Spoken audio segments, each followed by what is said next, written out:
Assalamualaikum warahmatullahi wabarakatuh. Waalaikumsalam warahmatullahi wabarakatuh.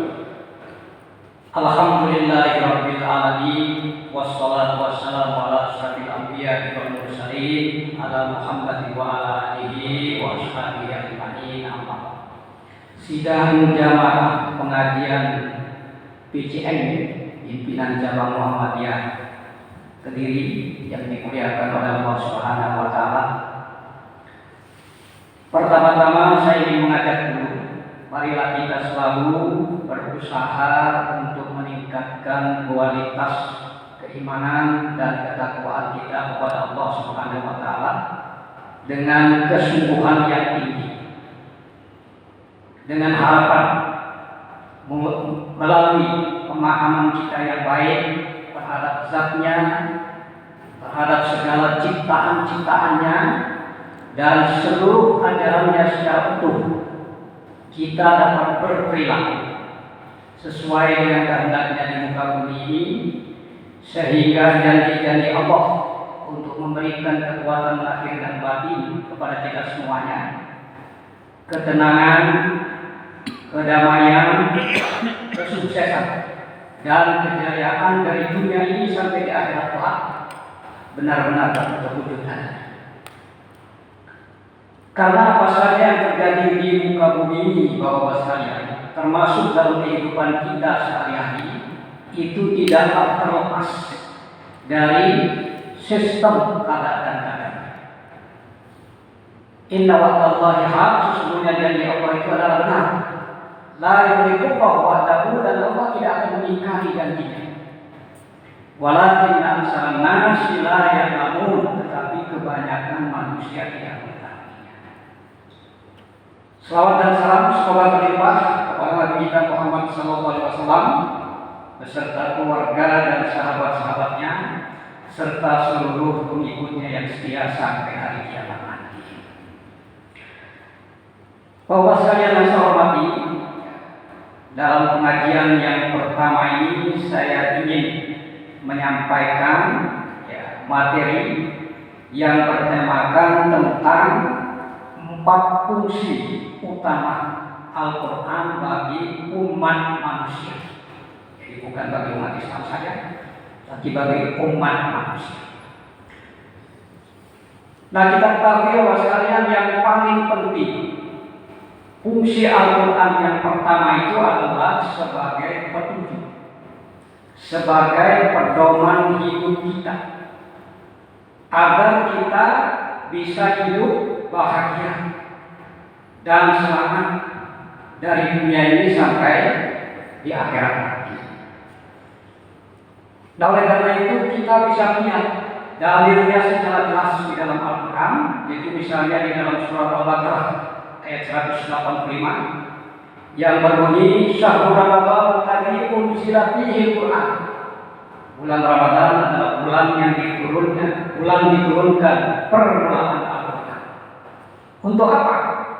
Nah, di ayat ini sangat dijelaskan sekali, hudan linnas, sebagai petunjuk atau pedoman hidup bagi seluruh manusia. Wa bayyinatin minal huda, dan penjelasan-penjelasan terhadap petunjuknya, wal furqan, serta pembeda antara yang hak dan yang batil. Dijelaskan ini disebutkan di dalam Al-Quran. Kemudian juga bisa kita baca di dalam surat Al-Baqarah ayat 2. Dzalikal kitab, ini Alkitab. Maksudnya ini Al-Quran. Ya, kadang-kadang Al-Quran disebut dengan Alkitab, kadang-kadang disebut dengan Al-Furqan, kadang-kadang disebut dengan Al-Zikr. Ya. Ini Al-Quran. La raiba fihi, tidak ada keraguan padanya. Hudan lil muttaqin, petunjuk atau pedoman hidup bagi seluruh umat manusia. Nah, oleh karena itulah bagi kita, terutama sekali warga Muhammadiyah ini, memang harus paham betul dengan isi Al-Quran ini. Karena landasan perjuangan kita, Persyarikatan Muhammadiyah yang didirikan, itu adalah dengan landasan Al-Quran dan Sunnah. Nah, oleh karena itu merupakan kewajiban bagi setiap individu kita benar-benar memahami Al-Quran ini sebagai pedoman hidup kita. Coba yang perlu saya tegaskan di sini bahwa sekalian, di dalam mengamalkan ajaran Islam itu tidak boleh kita mengamalkan sepotong-sepotong atau secara parsial atau mencampur-adukkan antara yang hak dan yang batil. Nah, ini ditegaskan oleh Allah di dalam surat Al-Baqarah ayat 208. Ya ayyuhalladzina amanu, wahai orang-orang yang beriman, udkhulu fis-silmi kafah. Masuklah kalian ke dalam Islam secara kafah, artinya utuh. Wala tattabi'u khutuwati syaitan, dan janganlah kalian mengikuti langkah-langkah syaitan. Innahu lakum aduwwun mubin. Karena sesungguhnya syaitan itu adalah musuh yang nyata bagi kalian. Nah, Bapak sekalian, supaya kita benar-benar bisa menggunakan Al-Quran ini sebagai pedoman hidup, maka yang perlu kita lakukan itu tanamkan dulu kepercayaan sampai pada tingkat keyakinan bahwa seluruh isi Al-Quran itu adalah wahyu, firman Allah Subhanahu wa Ta'ala, yang kebenarannya itu adalah mutlak. Ini harus tanamkan di dalam jiwa kita, sehingga kita ada motivasi yang kuat di dalam mempelajarinya. Kenapa saya katakan demikian? Kita di dalam membaca Al-Quran, nilai-nilai Al-Quran itu tidak akan bisa menjadi kepribadian kita kalau kita tidak baca sebagaimana dituntut oleh Allah. Bagaimana cara membaca Al-Quran yang benar? Itu bisa dilihat di dalam surat Al-Muzammil ayat 4. Ya, Allah sudah tuntunkan warattilil Qur'ana tartila, dan baca Al-Quran itu dengan tartil. Apa artinya tartil, Bapak sekalian? Jadi ada 3 unsur yang harus kita perhatikan dalam pengertian tartil. Yang pertama itu adalah bacalah Al-Quran itu dengan perlahan-lahan, jangan cepat-cepat. Ya, jangan cepat-cepat, perlahan-lahan, dihayati dengan baik. Kemudian yang kedua, bacalah ayat-ayat Al-Quran itu dengan kaidah-kaidah tajwidnya yang benar. Ini perlu dipelajari. Bagaimana membaca Al-Quran dengan kaidah-kaidah tajwid yang benar? Misalnya bagaimana penyebutan huruf, kemudian masalah panjang pendek, masalah dengung tidak dan sebagainya. Itu nanti akan dibicarakan di dalam ilmu tajwid secara khusus. Nah, kemudian ini yang perlu sekali diperhatikan, yaitu bacalah Al-Quran itu dengan penuh penghayatan terhadap nilai-nilai yang dikandungnya untuk diamalkan dalam kehidupan ini. Nah, disinilah kita ini sesungguhnya harus mengerti bahasa Arab, karena Al-Quran itu diturunkan dalam bahasa Arab. Jadi kalau umat Islam tidak paham bahasa Arab, tidak mau mempelajari bahasa Arab, otomatis kita tidak akan memahami isi Quran itu. Karena di setiap ayat Quran itu mungkin ada perintah Allah, maka wajib dilaksanakan. Mungkin saja ada larangan-larangan Allah, maka wajib kita jauhi. Mungkin saja di dalam ayat-ayat itu ada disebutkan tanda-tanda kebesaran Allah dengan segala sifat-sifatnya, maka wajib kita hadapi. Kalau tidak paham, ya tentu kita tidak akan bisa memahami. Itu yang disebut dengan tartil. Makanya kalau di kalangan imam mazhab, Bapak sekalian, terutama sekali Imam Syafi'i, itu mengatakan umat Islam itu wajib hukumnya belajar bahasa Arab. Itu kata beliau. Karena pentingnya. Jadi kalau kita tak mengerti bahasa Arab, ya dengan sendirinya kita tidak paham apa isi Al-Quran itu. Nah, karena kita tidak paham dengan isi Quran itu, inilah yang kadang-kadang memperlihatkan kesenjangan perilaku kita. Kita pasti baca Quran mungkin lakunya luar biasa, tetapi perilaku kita itu tidak sebagaimana yang kita baca. Tidak selalu ada kesenjangan dalam perilaku kita. Nah, ini kelemahannya kalau kita tidak bisa berbahasa. Oleh karena itu kita perlu sekali belajar bahasa Arab ini dengan sebaik. Kemudian fungsi yang kedua, Bapak sekalian, Al-Quran itu sebagai mukjizat Nabi kita yang terbesar dan abadi, yang bisa dilihat sampai hari kiamat dan bisa dipelajari oleh siapapun juga.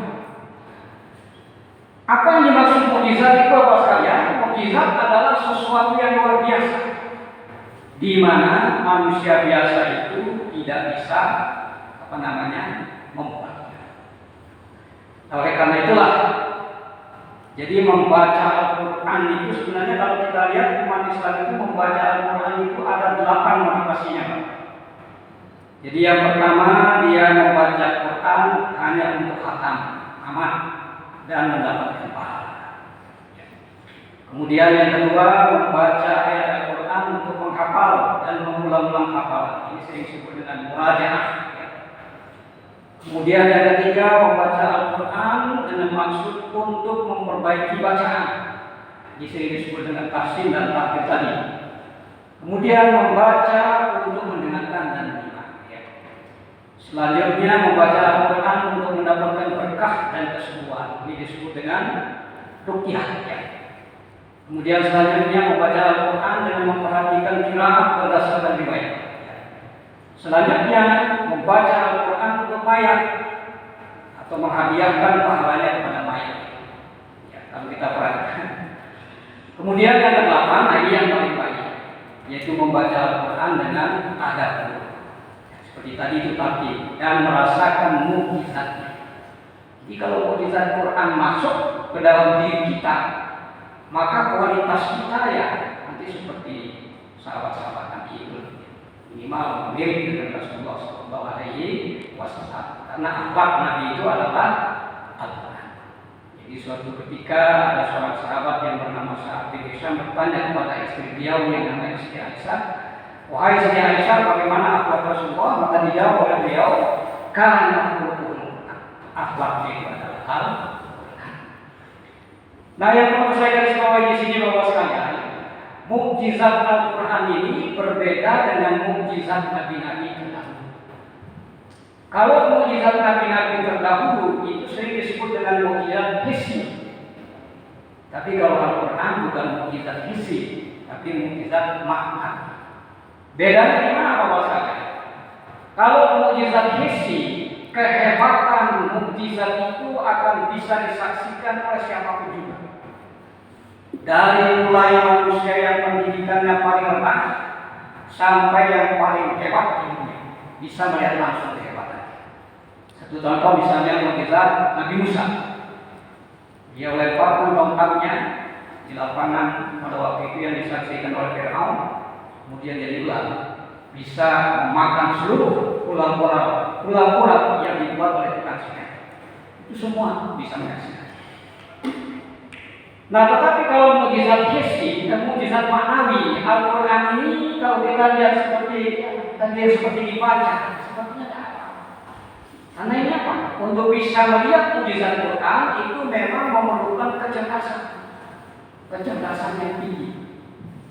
Jadi harus kita betul-betul bisa memfungsikan otak kita dan hati kita dengan sebaik-baiknya. Nah, oleh karena itulah makin tinggi perkembangan kemajuan ilmu pengetahuan dan teknologi itu akan makin membenarkan, akan makin menemukan kebenaran Al-Quran. Nah, itulah sebabnya kalau bapak-bapak betul-betul memahami isi Quran itu, betapa dahsyatnya ayat-ayat Quran itu mendorong umat Islam ini supaya melakukan riset-riset ilmiah. Karena apa saya katakan demikian? Karena untuk bisa kita melihat kebesaran Allah itu bisa kita lihat dari dua tanda-tanda besar.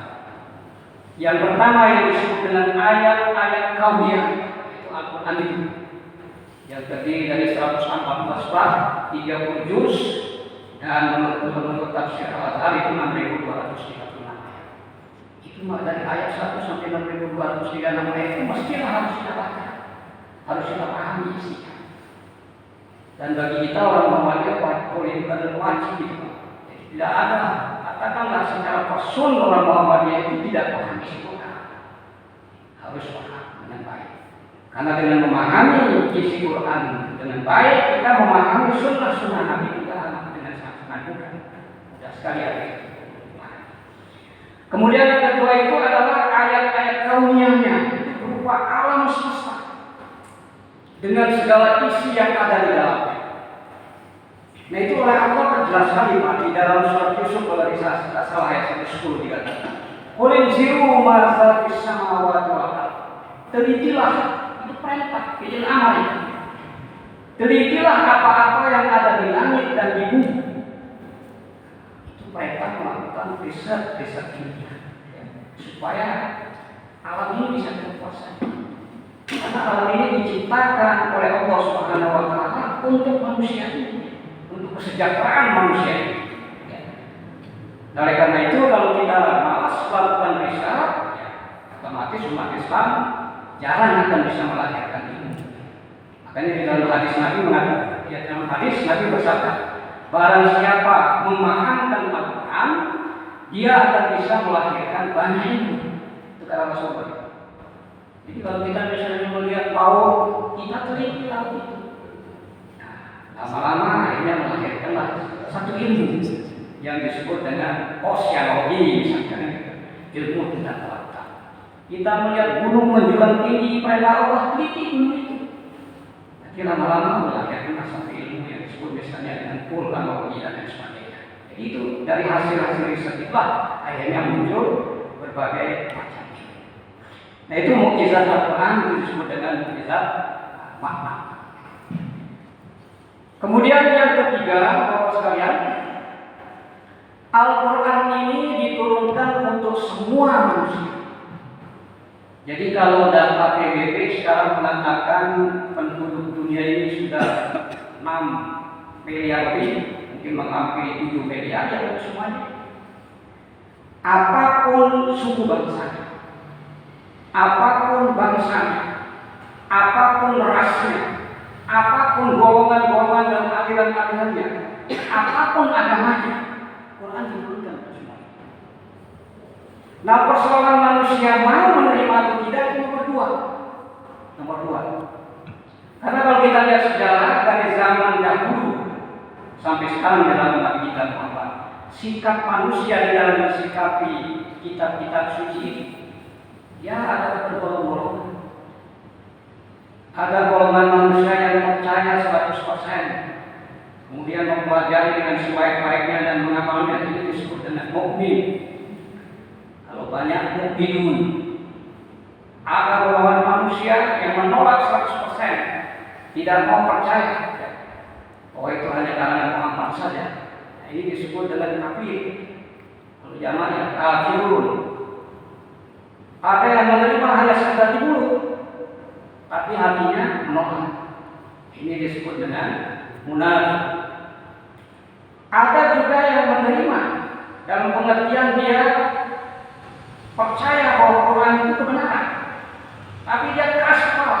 Ini orang-orang pintar ya, terutama di kalangan ilmuwan-ilmuwan barat banyak ini. Nah, ini disebut dengan fasik, fasikun. Kemudian ada juga yang orang yang suka menukarkan ya, makna Al-Quran. Nah, ini disebut dengan zalim atau zalim. Jadi itu selalu ada dari zaman dahulu sampai sekarang. Ya. Nah, Bapak sekalian saya hormati.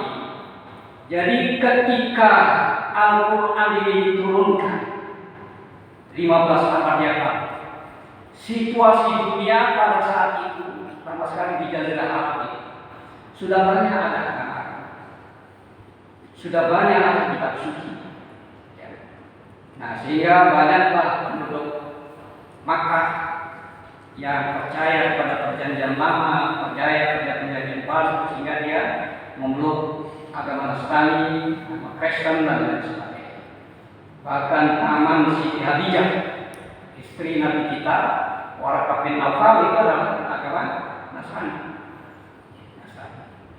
Kemudian makin ke timur dari Jazirah Arab itu ada kerajaan Persia yang besar pada waktu itu, dan dia punya nabi sendiri dan punya kitab suci juga, namanya adalah Zen Avesta. Itu keadaan ketika pertama Quran turun. Ke timur lagi di India itu sudah ada kitab Weda, kitabnya orang Hindu. Juga ada kitab Gita di India ini, yang di dalam Sri Krishna. Makin ke timur lagi Tiongkok, Cina juga sudah menganut agama Buddha dan Konghucu. Nah, oleh karena itu Bapak sekalian, sering orang bertanya dengan adanya banyak kitab suci, banyak agama sudah, apa masih perlu diturunkan Al-Quran? Nah, jawabannya ini ya bisa kita jawab dengan pertanyaan juga. Pertanyaan yang pertama bisa begini: apakah adanya berbagai agama itu tidak menjadi alasan yang cukup untuk datangnya agama yang baru lagi untuk menyatukan agama? Oleh karena itu, Bapak sekalian, kalau manusia itu mau berdialog dengan sehat, betul-betul mencari kebenaran, dia akan menjadi Islam. Satu contoh misalnya di sana, Adi bin Hatim itu pimpinan pendeta negeri Najran, pernah bersurat kepada Nabi ingin berdialog langsung ke Madinah dengan membawa 60 pendeta. Jadi Adi bin Hatim ini datang kepada Rasulullah dengan memakai salib emas yang besar sebagai pimpinan pendeta. Nah, begitu akan memulai dialog, Adi bin Hatim berkata kepada Nabi Muhammad, sebelum dialog kami lakukan, kami ingin sembahyang dulu dan mohon kepada Tuhanku supaya ada ini lancar. Nah, kebetulan mungkin saat itu di Madinah tidak ada gereja. Jadi Nabi Muhammad mengizinkan orang-orang Nasrani itu mengadakan misa di masjid Nabawi Madinah, karena memang tujuannya baik untuk berdialog, untuk mencari kebenaran. Nah, selesai itu terjadilah dialog.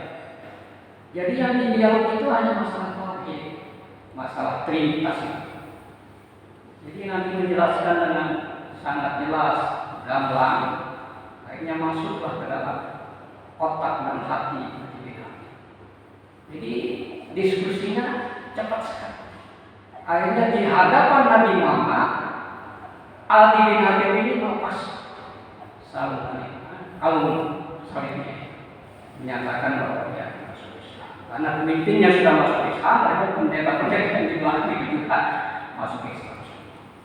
Nah, kemudian kita tahu bahwa Adi bin Hatim menjadi salah satu sahabat besar Nabi kita Muhammad SAW. Nah itu, kalau kita ingin betul mencari kebenaran, kalau dialog itu sehat. Kemudian alasan yang kedua, apakah akal manusia itu tidak mengalami proses evolusi sebagaimana badannya?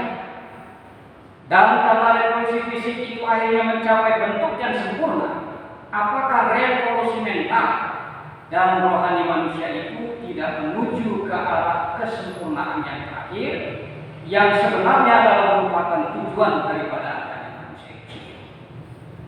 Jadi kalau kita mau merenung, insya Allah kebenaran pasti akan ditemukan. Kemudian yang ketiga, apakah agama-agama yang dahulu itu menganggap bahwa ajaran-ajaran yang dibawanya itu ajaran yang terakhir? Jadi tidak pernah kita dengar bahwa dia menganggap itu ajaran terakhir. Apakah mereka tidak mengharapkan perkembangan yang terus-menerus? Apakah mereka tidak selalu memberitahu kepada pengikut-pengikutnya tentang akan datangnya juru selamat yang akan menyatukan seluruh umat manusia dan membawa mereka ke arah kehidupan yang terakhir? Nah, inilah pertanyaan yang akhirnya mengharuskan Quran itu harus diturunkan. Oleh karena itu kan Allah sudah jelas dalam Al-Quran itu mengatakan yuzhirahu 'ala din, dia akan memenangkan agamanya di atas semua agama. Walaupun orang-orang musyrik itu tidak menyukainya. Karena ini proses kehidupan, proses kehidupan. Nah itu Bapak sekalian. Kemudian yang terakhir, bahwa fungsi utama dari Al-Quran itu adalah sebagai rahmat bagi seluruh alam semesta. Jadi kalau kita berbicara rahmat itu pasti konotasinya itu positif, kebaikan. Ini kata rahmat ini kan dibangun dari dua kata yang merupakan sifat utama Allah Subhanahu wa taala, yaitu Ar-Rahman dan Ar-Rahim. Menjadilah rahmat. Nah, para ahli tafsir Al-Quran menerjemahkan kalau Ar-Rahman itu artinya adalah Maha Pengasih, Maha Pemurah. Kalau Ar-Rahim itu Maha Pemberi, Maha Pemberi. Nah, bedanya di mana Bapak sekalian? Nah, ketika Nabi Ibrahim dahulu membangun Ka'bah bersama anaknya Ismail, begitu selesai, beliau berdoa kepada Allah Subhanahu wa taala supaya penduduk di sekitar Ka'bah itu diberi rahmat, dicukupi kebutuhannya, dan wilayah itu aman. Karena Makkah itu adalah daerah yang sangat besar. Nah, ini pun hanya ditegur oleh Allah bahwa selama di dunia yang diberikan rahmat itu bukan hanya orang mukmin, tapi yang non mukmin juga, orang non Islam juga akan diberi rahmat oleh Allah Subhanahu wa taala. Nah, bahkan kadang-kadang kita melihat mereka lebih sejahtera daripada kita. Nah, kalau Ar-Rahim ini nanti hanya dikhususkan untuk orang mukmin di akhirat. Kalau orang-orang tidak Islam sampai mati dia tetap dalam kekafiran, ya tentu saja nanti dia akan menerima azab dari Allah Subhanahu wa taala. Kemudian yang dimaksud dengan al-alamin, rahmatan lil alamin. Ruang lingkupnya kalau dikaitkan dengan makhluk itu adalah semua makhluk hidup. Misalnya seperti tumbuh-tumbuhan, kemudian binatang atau hewan dan manusia. Termasuk juga makhluk-makhluk benda mati yang tersimpan di dalam bumi dan lain sebagainya. Itu termasuk meliputi makhluk. Dan juga meliputi apa yang disebut dengan makhluk jin dan malaikat. Ya alam ini, ya alam ini. Kemudian ya juga yang dimaksud alam ini itu bukan hanya bumi. Bumi ini Bapak-Bapak sekalian adalah salah satu saja dari planet bermiliar-miliar planet yang diciptakan oleh Allah Subhanahu wa taala. Tapi sampai saat ini memang berapa miliar jumlah planet-planet yang diciptakan oleh Allah Subhanahu wa taala. Baik para ahli astronomi, ahli perbintangan, maupun para ulama-ulama ahli falak belum tahu berapa jumlahnya. Tetapi dia sudah menyimpulkan bahwa di antara bermiliar-miliar planet itu ada beribu-ribu, bukan beratus-ratus lagi, beribu-ribu planet yang sama kondisinya dengan kita. Kita tahu sampai sekarang di zaman manusia mengklaim bahwa ilmu pengetahuan sedemikian maju dan canggih dan modern, satu pun belum ditemukan. Kemampuan manusia itu baru hanya sampai di bulan mendarat, dia bisa menjalani. Sedangkan planet-planet yang lain itu belum mereka. Nah, di sini juga akhirnya para ahli tafsir Quran itu berbeda pendapat. Yang disebut surganya Nabi Adam bisa-bisa salah satu planet saja. Yang mungkin planet itu demikian indah, subur dan lain sebagainya. Dia dipindahkan ke planet lain, planet bumi. Karena apa alasan mereka? Ya, karena di sana masih ada setan. Setan masih menggoda Nabi Adam. Makanya di Quran dikatakan qulna bidu min hajami'a, kami berfirman turunlah kamu semua, Adam, istrinya dan setan itu ke planet bumi. Yang menuju planet bumi ini yang Allah Subhanahu wa taala. Di dalam Al-Quran dikatakan di sanalah kamu hidup wahai Adam, di sana kamu berketurunan, dan di sanalah kamu mati nanti, dan dari bumi itulah kamu akan kami mati. Itu kata Allah Subhanahu wa taala. Oleh karena itu Bapak sekalian, sering orang bertanya, kalau misalnya suatu saat kemampuan manusia ini mampu menciptakan pesawat-pesawat dengan kecepatan melebihi cahaya, katakanlah seperti kilat, seperti orang yang ditumpangi Nabi kita Ismail, bisa saja mungkin ditemukan. Nah, di sana ternyata ada makhluk yang berada seperti manusia ini. Apakah di sana masih perlu diutus rasul dan juga diunsur tidak suci?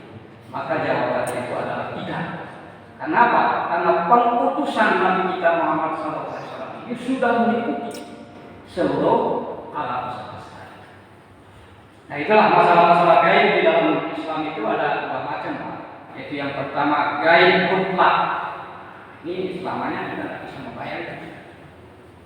Kemudian gaib idoki. Kalau sekarang mungkin gaib, mungkin 50 tahun, 100 tahun yang akan datang karena perkembangan yang berkembang. Itu tidak gaib lagi. Nah dulu di zaman Rasulullah Islam memang itu gaib. Orang tidak bisa membayangkan itu. Oleh karena itu orang Makkah menantang Nabi. Saya dari Makkah ke Baitul Muqaddas itu bercerita dari Makkah ke Baitul Muqaddas. Karena dia masih berpikir jalannya ontak. Dia mengatakan kami dari Makkah ke Baitul Muqaddas itu perlu 1 bulan, baliknya perlu 1 bulan 2 bulan. Kamu katakan wahai Muhammad kurang dari 12 jam. Ini kan harus akal banget. Tapi dengan perkembangan sekarang itu tidak gaib lagi. Tinggal manusia ini mampu tidak menciptakan kendaraan, pesawat misalnya dengan kecepatan yang lebih cahaya lagi.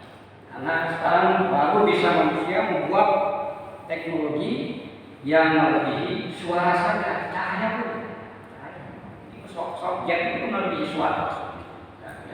Nah, ini nanti kalau bisa, ya bisa jadi apa yang mereka di dalam Al-Quran itu bisa akan.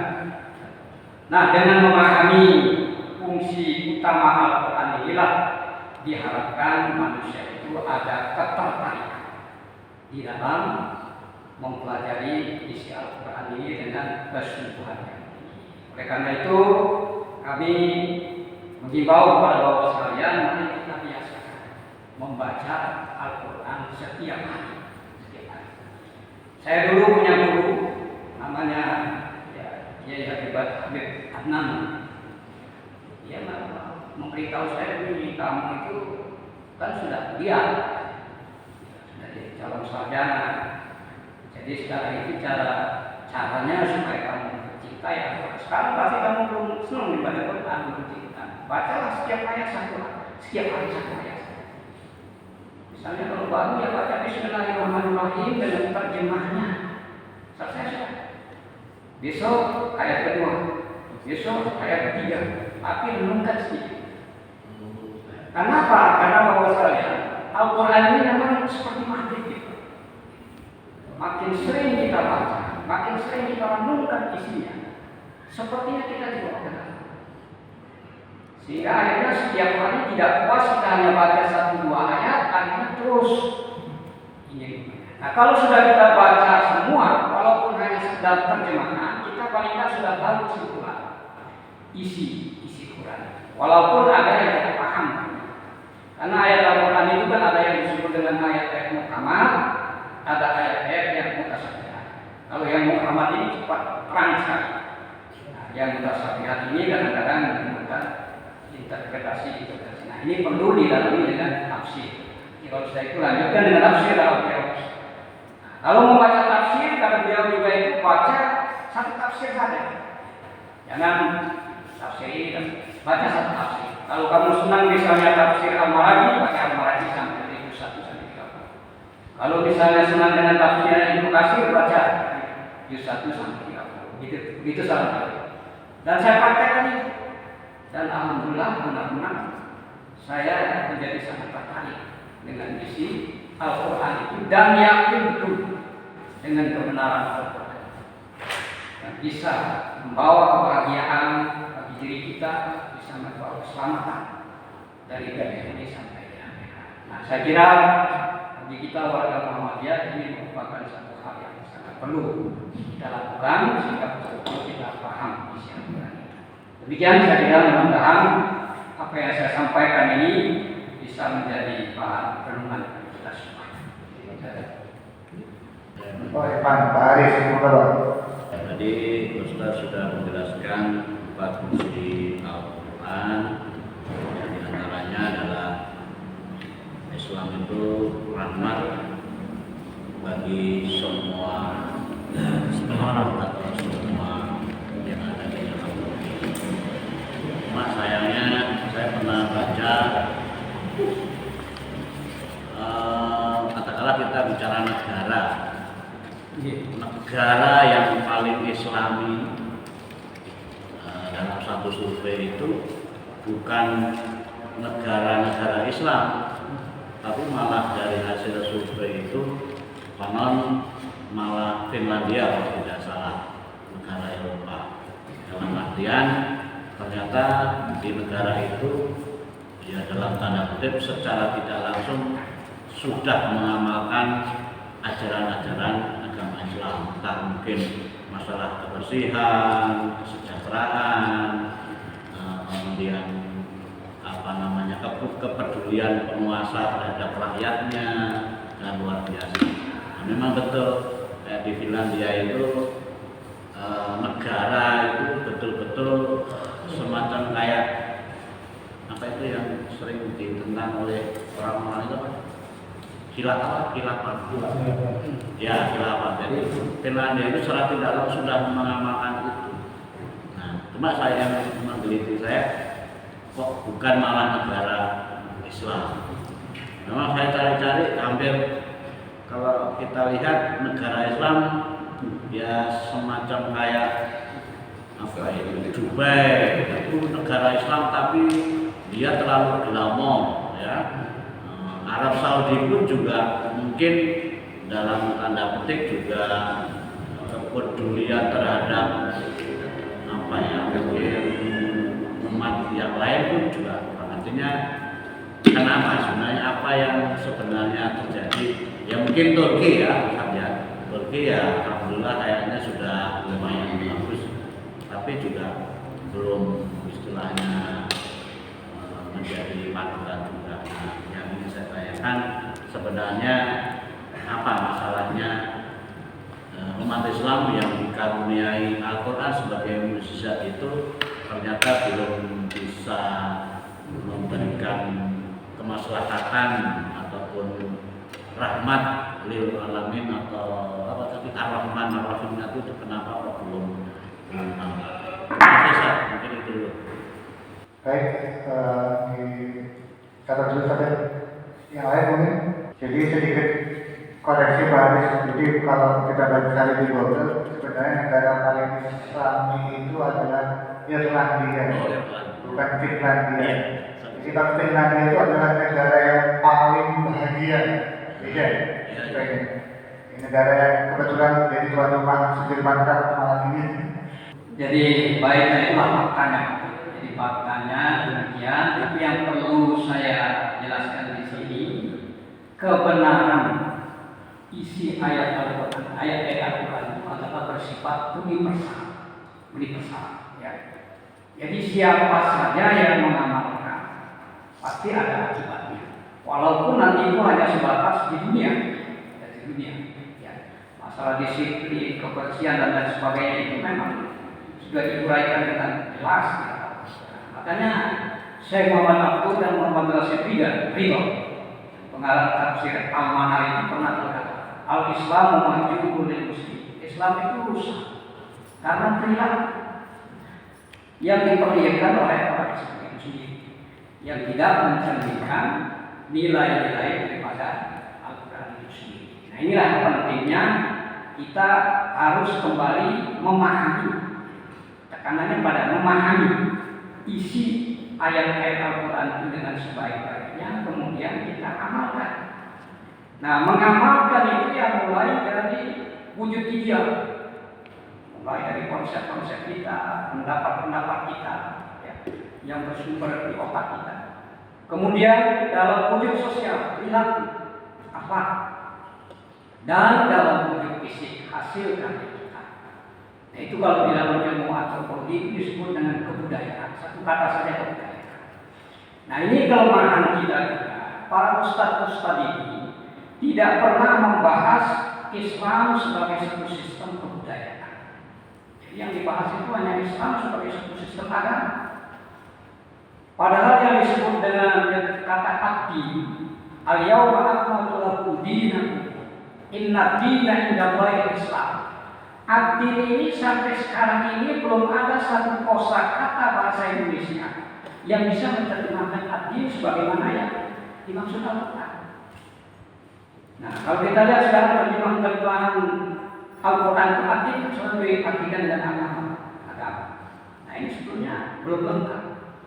Nah, kalau terjadi kasus seperti ini, mestinya pakai saja kata hati, bahasa Arabnya pakai. Kenapa saya katakan demikian? Karena di dalam kata hati itu ada 3 unsur utama yang harus kita pahami. Pertama itu adalah sistem keimanan. Kemudian yang kedua, sistem agama. Dan yang ketiga, sistem kebudayaan. Nah, integrasi dari ketiga itulah yang disebut dengan peradaban. Makanya ada istilah Islamic civilization, peradaban Islam. Itu dibentuk oleh dia itu. Makanya salah besar kalau ada orang mengatakan semua agama itu sama. Kita bisa melihat perbedaan satu agama dengan agama yang lain itu dari sistem keimanannya. Pasti berbeda. Sistem keimanan orang Hindu beda, orang Kristen beda. Jadi kalau orang mengerti masalah persoalan hati, nah memahami inilah yang diperlukan oleh umat Islam itu yang disebut kafah tadi. Udhulu bisilmi kafah, pahamilah Islam itu sebagai satu sistem peradaban yang lengkap, bukan hanya sistem agama. Tadi kita kan jelas sudah sistem keimanan yang beriman itu. Nah, ini tidak boleh ditambah, tidak boleh dikurangi, ya kita tahu. Hukum Islam juga begitu. Nah, kalau Islam sebagai suatu sistem agama, itu maksudnya Islam mengajarkan bagaimana manusia ini berhubungan dengan Allah. Nah, ini aplikasinya di dalam ajaran Islam itu rukun Islam itu. Salat, zakat, puasa haji ini yang sering disebut dengan ibadah mahdoh. Makanya ibadah mahdoh ini aturan-aturannya sudah jelas. Bagaimana yang dituntutkan oleh Rasul itu saja diikuti. Jangan ditambah-tambah, jangan dikurangi. Karena para tujuannya mendidik supaya manusia itu punya kepribadian Islam yang sejati. Oleh karena itulah misalnya orang Islam itu pasti tidak akan mencuri kalau syaratnya berhasil. Tapi kenapa kita melihat orang Islam banyak korupsi, banyak kejahatan? Di sini jelas syaratnya yang tidak berhasil. Karena Tuhan sudah katakan, aqimus shalah inna sholata tanha 'anil fahsya'i wal munkar. Ini firman Allah. Kebenarannya pasti. Dirikanlah salat karena salat itu dapat mencegah kalian untuk berbuat kejahatan. Makanya harus dipelajari salat itu sehingga betul sebagaimana ditunjukkan Allah dan Rasul. Nah, minimal Bapak sekalian di dalam melaksanakan ibadah mahdoh itu kan 10 hal harus tahu. Lalu jangan sekedar ikut-ikutan. Ini tidak akan menghasilkan kepribadian. Misalnya salat saja. Apa definisi salat menurut ajaran Islam? Yang kedua, bagaimana kedudukan hukumnya dalam syariat Islam? Bagaimana rukun-rukunnya? Ya, sudah pelajari dulu. Bagaimana syarat-syarat wajibnya, syarat-syarat sahnya, kemudian kajiannya, apa-apa saja yang disunahkan melaksanakannya, apa-apa yang disunahkan meninggalkannya, dan apa ibadah Allah yang tak salah. Itu pelajari. Kalau sudah paham, supaya masuk nilai-nilai syarat itu di dalam. Jadi nilai tertinggi syarat itu adalah nilai muraqabah Allah, merasa diawasi. Kalau kita sudah merasa diawasi terus oleh Allah, Allah selalu dekat, inilah kebahagiaan yang hakiki. Kita selalu di kanan kiri kita sadar ada dua malaikat, ma yalfizu qaul kata Allah. Apa saja perkataan dan perbuatan manusia, illa ladaihi raqibun atid dicatat dengan tinggi oleh malaikat malaikat. Dan nanti hari kemudian menurut keterangan Quran, kita hanya dibukakan saja. Setiap manusia punya buku harian yang ditulis oleh malaikat atid dan kita hanya dibukakan ini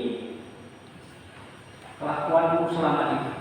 Oleh karena itu kalau kita berpikir secara mendalam, siapa sebenarnya yang membawa kita masuk surga, masuk neraka yang ini sendiri.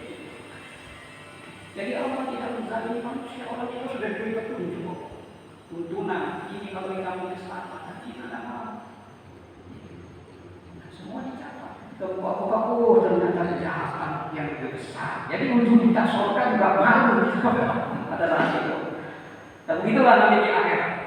Kalau betul-betul Bapak paham.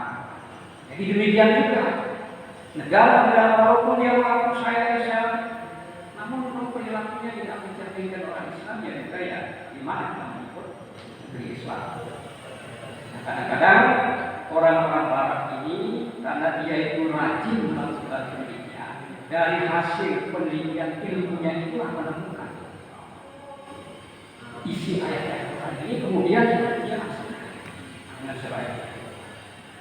Jadi Bapak sekalian, kalau ingin berhasil di dunia ini, misalnya bekerja sukses, belajar mau sukses, dan kalau Islam itu kan ditambah dengan mendapat ridho Allah. Kalau kita sukses, ridho Allah juga sukses. Ada 5 yang harus. Pertama itu niat yang lurus. Sekarang misalnya Bapak aktif di persyaratan Muhammadiyah, maka niatnya harus lurus bahwa beraktivitas di Muhammadiyah itu adalah ibadah itu. Sehingga Bapak apa saja yang Bapak pikirkan untuk Muhammadiyah, apa saja yang Bapak lakukan itu menjadi ibadah dan dinilai berpahala. Yang kedua, ini yang lemah di Islam. Lakukan perencanaan. Dalam setiap pekerjaan apapun, lakukan perencanaan secara ilmiah, artinya dilandasi dengan ilmu.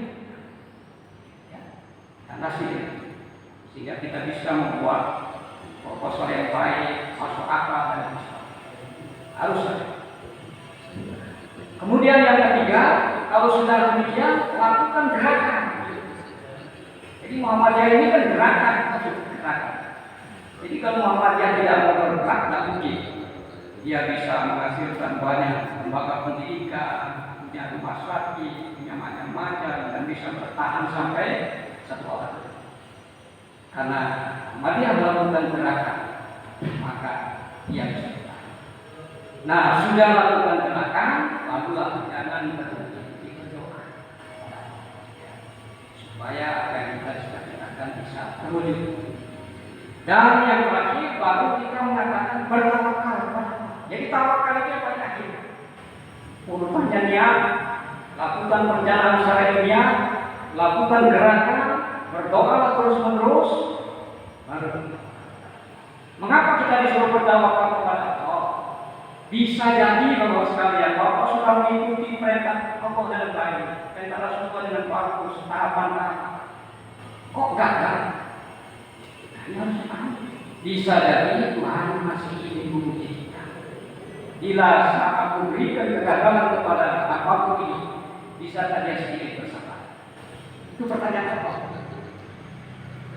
Makanya di dalam Islam itu dilarang sekali untuk putus asa. Walau saya asuhi rabbilah, karena kalian berputus asa terhadap rahmat Allah. Innahu la yai'asu min Allah, karena orang yang berputus asa pada rahmat Allah illa Allah. Hanyalah rahmat. Bisa jadi itu cuma ada yang bisa sabar. Teliti kembali, gimana kok bisa kan? Ulang lagi. Bisa jadi sekali kita berencana dengan bagus, langsung sukses besar. Ini pun cobaan sebenarnya. Allah akan bertanya, bisa ketika hambaku aku kasih kesuksesan besar, dia bersyukur. Kadang-kadang kita bisa menjadi sombong, bangga. Nah ini kelemahan manusia. Tuhan sudah berjanji kalau dia bisa bersyukur, dia akan hutang bertambah. Sabar tunggal dan nabung pada kita dengan. Jadi sesungguhnya apa yang kita raih di dunia ini, apakah namanya kegagalan, apa itu semua cobaan dari Allah Subhanahu Wa Taala. Jadi dengan kita mau berpikir mendalam, maka tuntunan Allah oh saya dikasih kesuksesan, saya dikasih sedikit malapetaka, gimana sebabnya? Bicara jangan berputus asa. Mungkin Allah masih menguji kami, kesabaran kami dan sebagainya.